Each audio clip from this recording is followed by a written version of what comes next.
Here's here's a little trick, something you can try at home.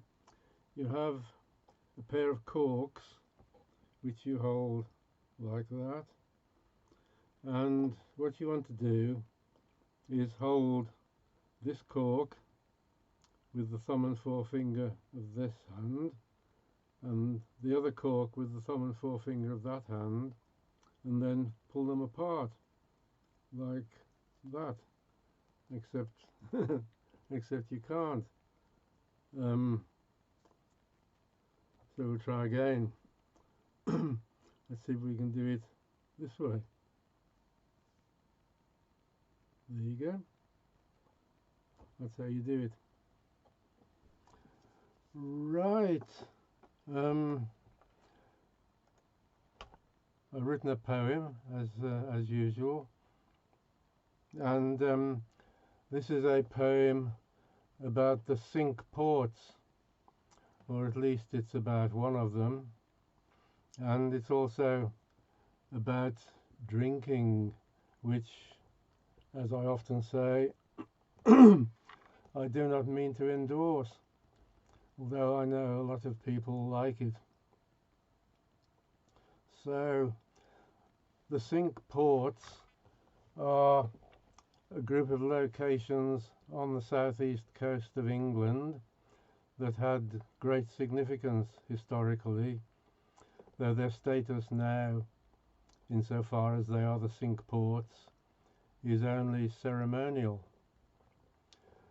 And there are 5 of them, as the name Cinque implies, and they are Sandwich, Dover, Hythe, New Romney and Hastings.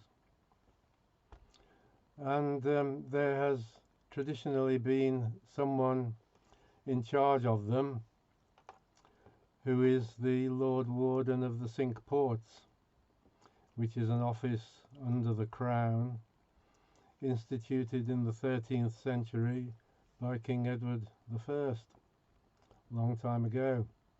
Excuse me.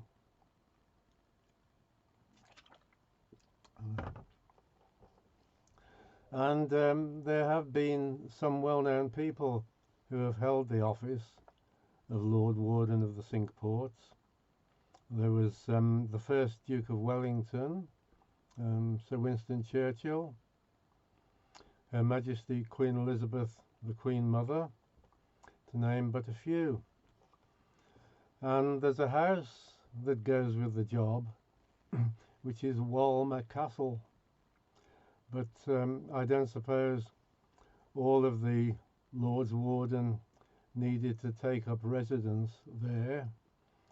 Probably Her Majesty Queen Elizabeth, the Queen Mother, did not, nor Sir Winston Churchill,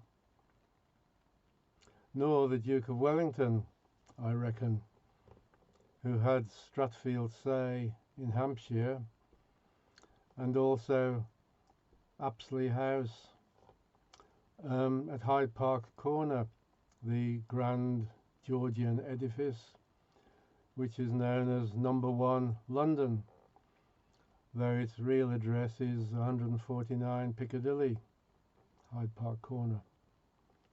And there's somebody else that you all know of who was Lord Warden of the Cinque Ports, and that was William Henry Smith. And the reason you know him is that it's for the newsagents and stationery shops in any high street, or in quite a lot of high streets, the famous W.H. Smith. And his father, who was also called William Henry Smith, which is a bit silly, but there you are. He was a newsagent, and in 1846 the father and son joined forces to open a string of shops in railway stations, which it was just the time of the railway boom, and they saw the plan of opening their shops in railway stations, and they went very well. And they soon became very successful and rich, um, to the extent that William Henry Jr. could leave the business to run itself, so to speak, and to embark on a political career. And he held various political offices. He was First Lord of the Treasury. That was in the days before that office was automatically held by the Prime Minister, as it is now. And if you have a look at the door of number 10 Downing Street, it says First Lord of the Treasury on the letterbox. And the house is really the official residence of the First Lord of the Treasury, rather than the official residence of the Prime Minister. Although, since they are now the same person, it amounts to the same thing. But yes, William Henry Smith, he was at various times First Lord of the Treasury, Leader of the House of Commons, Secretary of State for War, and First Lord of the Admiralty. And it's strange that he was First Lord of the Admiralty, because throughout his life he never went to sea. And he is said to be the satirical model for Sir Joseph Porter in the Savoy opera, the Gilbert and Sullivan opera, HMS Pinafore. And Sir Joseph Porter, he also was First Lord of the Admiralty, and also he never went to sea.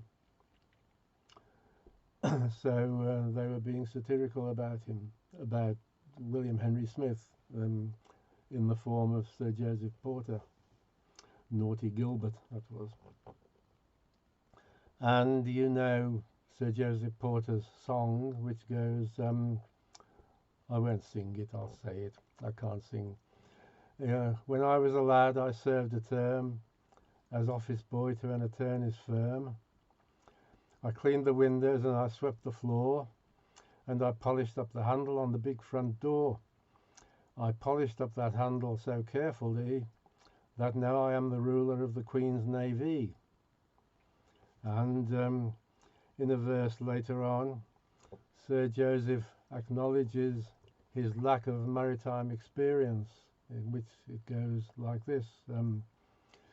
Of legal knowledge I acquired such a grip that they took me into the partnership, and that junior partnership, I ween, was the only ship that I ever had seen. But that kind of ship so suited me that now I am the ruler of the Queen's Navy. And it is ungrammatically reinforced in the chorus, which goes, but that kind of ship so suited he that now he is the ruler of the Queen's Navy. Excuse me. And so we'll, back to William Henry Smith, W.H. Smith. He was made Lord Warden of the Cinque Ports in 1891, along with all those other offices that he held or had held. He was made Lord Warden of the Cinque Ports, and he did actually take up residence in Walmer Castle, 1891. But alas, after a few months living there, he died. So that kind of place did not suit he, although he was the ruler of the Queen's Navy, as Gilbert might have put it. Now, I have rambled enough, you may think. So let's get back to the poem. And it's a very small poem, as so often my poems are, just 5 lines, because they are limericks. And as I said, it's about a Cinque Port, but it doesn't say which one. And it's about drink, which I don't recommend, but which rhymes with sink. So here we go.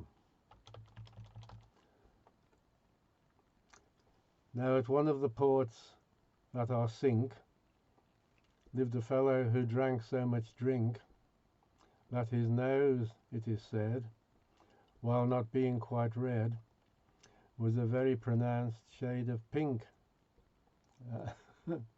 And I'm afraid that's the poem, and that's the end. Bye bye.